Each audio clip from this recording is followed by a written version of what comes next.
नमस्कार, मैं हूं ललित प्रजापति। सुपर चोर, इसके बारे में तो आपने सुना होगा, लेकिन आज हम आपको दिल्ली में 25 करोड़ के जेवर पार करने वाले उस सुपर चोर को लाइव दिखाएंगे।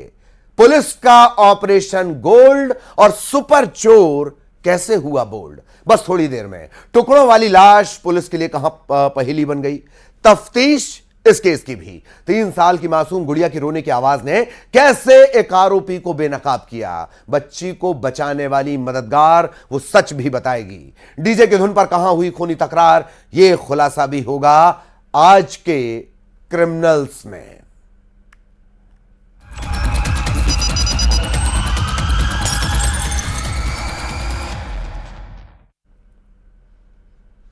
$25 करोड़ के जेवर पार करने वाला ज्वेल थीफ, सुपर चोर। इसके कई नाम हैं, अपने इन्हीं कारनामों से फेमस है वो चोर जिसकी गैंग ने दिल्ली में ज्वेलरी शॉप पर डाका डाला। स्ट्रांग रूम में सुराख बनाकर करीब 25 करोड़ के जेवरात पार कर दिए। जिस सुपर चोर का कनेक्शन जुड़ा छत्तीसगढ़ से, आप भी देखिए ऑपरेशन गोल्ड और सुपर चोर हुआ बोल्ड।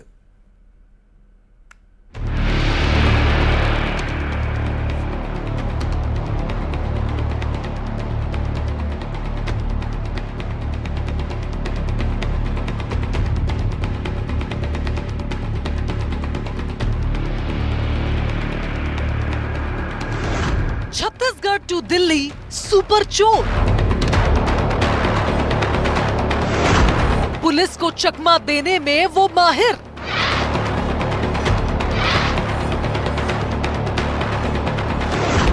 छत के रास्ते गैंग करता एंट्री।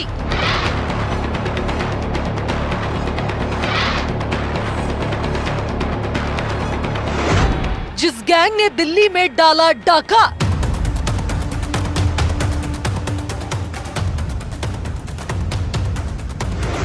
स्ट्रांग रूम में सुराख, 25 करोड़ के जेवर पार।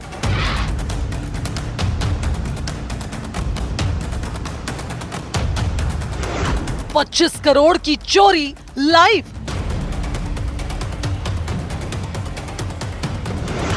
ऑपरेशन गोल्ड, अब तक की सबसे बड़ी गोल्ड चोरी। बस एक रात और कुछ ही घंटे में करोड़ों के जेवर पार हो गए। दिल्ली की जंगपुरा इलाका भोगल मार्केट, जिस मार्केट में इस 4 मंजिला ज्वेलरी शोरूम में रविवार की रात नकाबपोश चोरों ने धावा बोला। लेकिन ना तो मेन गेट का ताला टूटा, बल्कि इस गिरोह ने छत से एंट्री की। छत के दरवाजे का ताला टूटा है। उसके बाद ज्वेलरी शोरूम ही खाली कर दिया।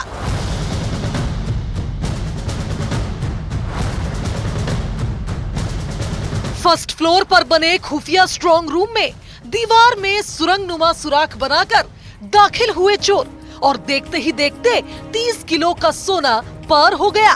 दिल्ली में 25 करोड़ की चोरी की वारदात ने सबके होश उड़ा दिए। मैं बिलासपुर पुलिस, दिल्ली पुलिस की ATS, जिसमें दुर्ग पुलिस और रायपुर पुलिस, ये सबके ज्वाइंट प्रयास से ये रिकवरी हुई है और आरोपियों को पकड़ा गया है। भोगल मार्केट सोमवार को बंद रहता है। मंगलवार को जब ज्वेलरी शॉप खुली तो सबके होश उड़ना लाजमी था। दिल्ली के ज्वेलरी शॉप में 25 करोड़ के जेवर पार करने वाला सुपर चोर का कनेक्शन जुड़ा छत्तीसगढ़ से। इस सुपर चोर का नाम है लोकेश श्रीवास, उम्र 32 साल, कवर्धा का रहने वाला, जिसकी गैंग में एक और साथी है, शिवा चंद्रवंशी। पुलिस को इनकी लोकेशन मिली। बिलासपुर सिविल लाइन थाना, ACCU, रायपुर, दुर्ग और दिल्ली पुलिस का ये जॉइंट ऑपरेशन है, ऑपरेशन गोल्ड। कवर्धा में पुलिस ने रेड मारी। शिवा तो हत्ते चढ़ गया, लेकिन मास्टरमाइंड लोकेश को भनक लग गई और वो खिड़की के रास्ते कूदकर फरार हो गया। पुलिस को सूचना मिली कि वो दोनों चोर कवर्धा के रहने वाले हैं, लिहाजा पुलिस कवर्धा पहुंची और उनको गिरफ्तार करने के लिए वहां पर जब पहुंची तो एक आरोपी जो है शिवा चंद्रवंशी, उसे पुलिस ने गिरफ्तार कर लिया और उससे लाखों रुपए के बाल बरामद किए। इस बीच जो उसका दूसरा साथी था लोकेश श्रीवास, वो वहां से पुलिस को चकमा देकर फरार हो गया। अभी भी पुलिस का ऑपरेशन 2 पीछा करो जारी था। दुर्ग के स्मृति नगर में लोकेश की लोकेशन मिली और ये सुपर चोर ऑपरेशन गोल्ड में ऐसे बोल्ड हुआ। जो हम लोग को मालूम चला है कि अपने राज्य में तो कई बार, जैसा मैंने आपको बताया कि 2 बार पहले भी अरेस्ट हुआ है। एमपी में ये लोग नाम ले रहे थे, अभी पूछताछ करना बाकी है। दिल्ली में तो आप समझ रहे हैं कि कितनी बड़ी घटना उन्होंने की है और दिल्ली का इतना बड़ा रिकवरी भी हुआ है। सबसे बड़ी देखा जाए तो रिकवरी इसमें दिल्ली का ही है और हम लोग को उम्मीद है कि और भी रिकवरी इसमें अभी इसका हम लोग एस्टिमेट एग्जैक्ट नहीं कर सकते कि कितने का है। हमने किलो में इसलिए बताया, डायमंड की ज्वेलरी का भी हिसाब नहीं लगाया हम लोगों ने। हो सकता है कुछ और सामान अभी मिले हमें, उसको हम लोग देखेंगे। और एक सिकंदराबाद का भी मैंने आपको नाम लिया, आंध्र प्रदेश। इस चोर ने सिर्फ दिल्ली ही नहीं बल्कि बिलासपुर में 10 चोरी की वारदातों को अंजाम दिया था। कुल 14 केसेस का खुलासा अभी तक हुआ है। के खिलाफ टोटल जो अभी तक हम लोगों के प्रकरण मिले 14 प्रकरण, 14 अपराध प्रकरण है, जिसमें सिविल लाइन में 10 प्रकरण है, तार बहार में 2, सिटी कोतवाली में 2। लेकिन ये 2 बार और जेल की हवा खा चुका है।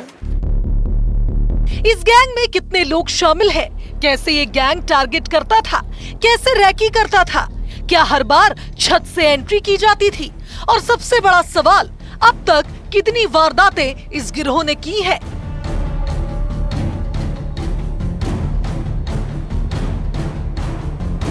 बिलासपुर से उमेश मौर्य और दुर्ग से मिथिलेश ठाकुर के साथ bureau report, news 18, Madhya Pradesh, Chhattisgarh.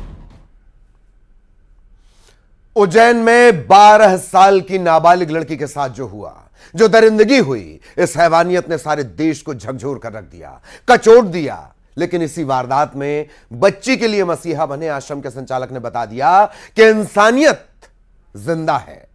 Tikamgarh में मददगार सामने आई जो सजग थी, जिसने 3 साल की बच्ची को बचाया, जिस बच्ची को बहला फुसलाकर आरोपी अपहरण करके अपने साथ एक खंडहर नुमा मकान में ले गया, जहां बच्ची के रोने की आवाज ने आरोपी का राज खोल दिया।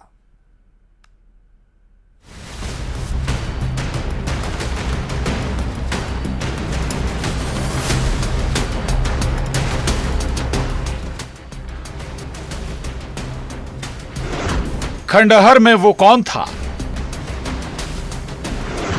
मासूम बच्ची का अपहरण,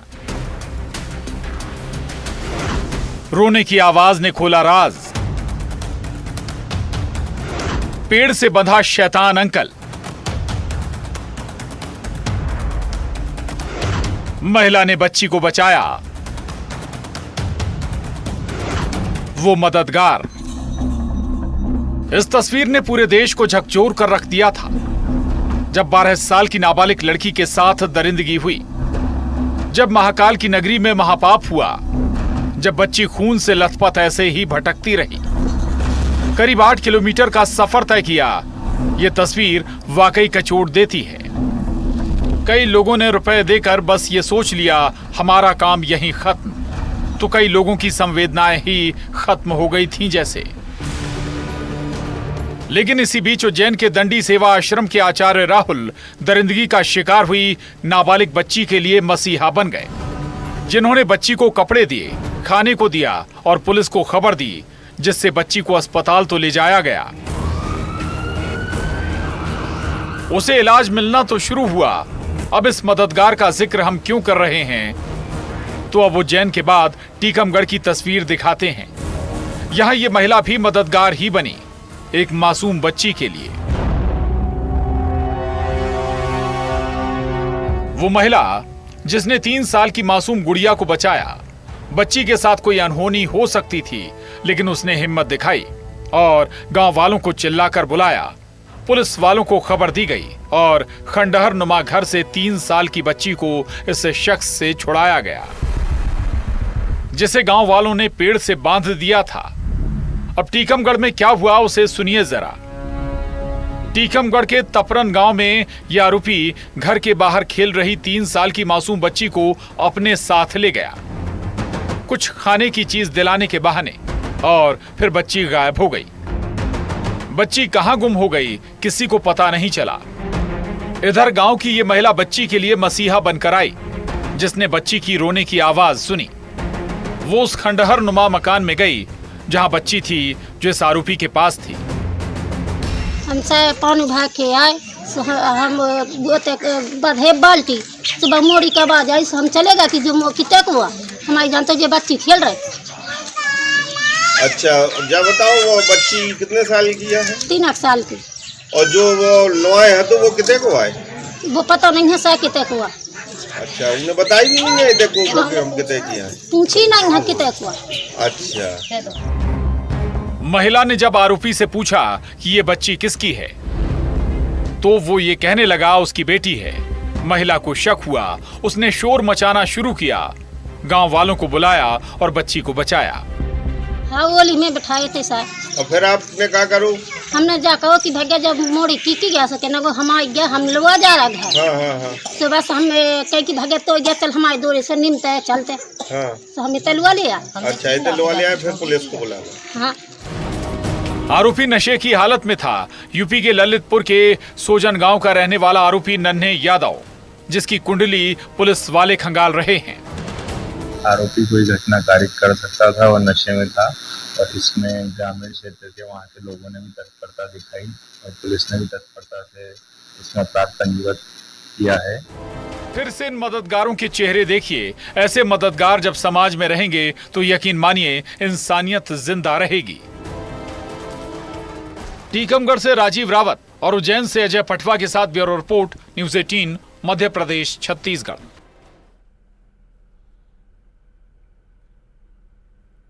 उस खंडहर में कुछ ऐसे निशान मिले थे जिससे पहले ही नजर में यह लगे कि कोई यहां किसी तलाश में आया है। जिस खंडहर में पत्थरों के नीचे दबी लाश मिली, क्या इस लाश का कनेक्शन खजाने की तलाश से है? जब पुलिस ने आरोपियों को पकड़ा तो कत्ल के पीछे जो कहानी निकल कर आई वो हैरान कर देगी। आखिर क्यों हुआ था कत्ल?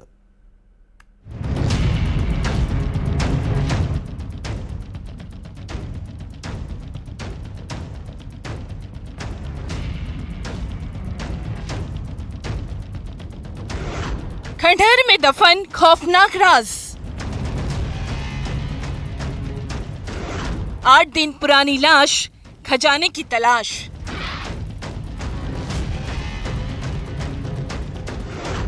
खजाने की खोज, कत्ल का प्लान।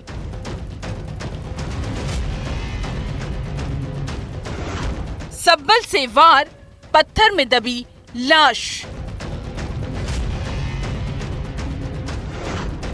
एक कत्ल, 2 राजदार, कातिल बेनकाब।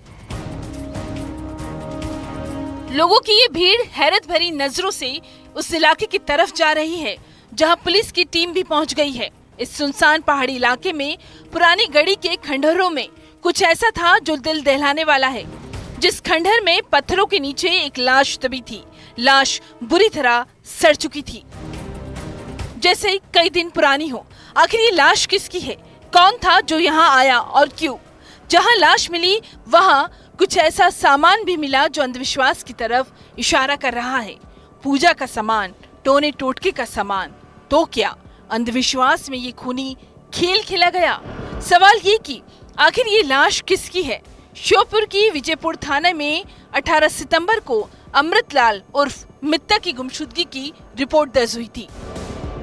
ये 23 तारीख को एक महिला ने रिपोर्ट लिखाई थी कि उसके पति 2-3 दिन से अपने साथियों के साथ कहीं गए हुए थे और वो घर नहीं लौटे हैं। तो उस पर गुमशुदगी दर्ज करके गंभीरता से जांच की जा रही थी। उसी दौरान गढ़ी में एक व्यक्ति के शव की खबर मिली, तो पुलिस ने जाके वहाँ पर देखा तो बाहर वहाँ एक कपड़े कुछ रखे हुए थे और एक कुल्हाड़ी पड़ी हुई थी। और अंदर जब उसकी गहन निरीक्षण किया, तलाश किया, तो वहाँ पर एक व्यक्ति का शव मिला।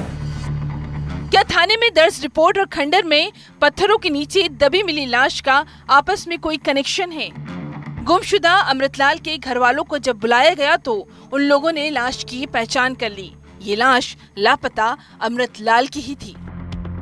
जो गुमशुदा व्यक्ति था उसी का शव था और फिर उसका अनुसंधान किया गया तो उसमें जो उसके 2 साथी थे उसमें उनका प्रथम दृष्टया सम्मिलित होना पाया जा रहा था और सीधा हत्या का प्रकरण लग रहा था। तो उन दोनों व्यक्तियों को अरेस्ट कर लिया गया है और प्रकरण का अनुसंधान लगातार किया जाए। आखिर ये मिस्ट्री क्या है जिसका राज उन 2 लोगों के सीने में दफन है जो अमृतलाल के साथ आए थे, या यूं कहें अमृतलाल उन 2 लोगों के साथ आया था। क्या खजाने की तलाश में ये कत्ल किया गया? क्या अंधविश्वास के चक्कर में बिछाई गई ये खूनी बिसात? आखिर अमृतलाल का कत्ल किसने किया और क्यों? इस वारदात में वो दोनों आरोपी ही कत्ल के राजदार थे। दोनों दोर्द गांव के रहने वाले थे, परसराम कुशवाहा और दीवान कुशवाहा, जिनकी लोकेशन गांव के आसपास मिली। पुलिस ने नाकाबंदी कर दोनों को पकड़ा और फिर वारदात का सच बाहर आया। पुलिस की माने तो खजाना खोजने के बहाने दोनों आरोपी अमृतलाल को अपने साथ ले गए। सीन ऑफ क्राइम पर कुछ मिट्टी भी खोदी गई थी।